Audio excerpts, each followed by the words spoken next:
Hi everyone, this is Brian with National Property Inspections, here to talk to you about something simple you can do to make life easier for any service technicians you may have come out to look at your furnace, air conditioning units, and electrical panels. This might seem like a small detail, but making sure service technicians have enough space to work will make any service request or scheduled maintenance go that much more smoothly. And some companies won't work on your appliances until the space around them is cleared for liability reasons. For your electrical panel, picture the volume of a standard refrigerator in front of your panel. That's how much room your technician needs to work. To put it in numbers, the distance from the wall should be 36 inches, and the width should be 30 inches, or the width of the panel, whichever is bigger.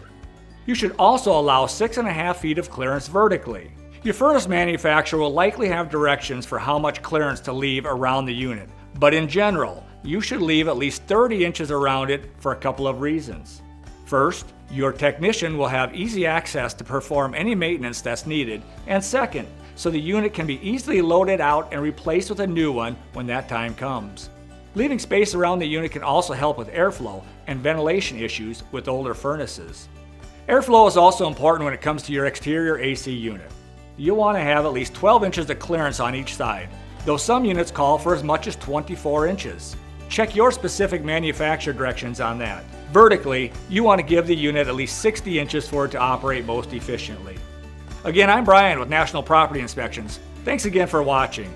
Remember, if you have a property in need of inspection services, get in touch with us. We give you the valuable information you need to plan for essential maintenance tasks around the house.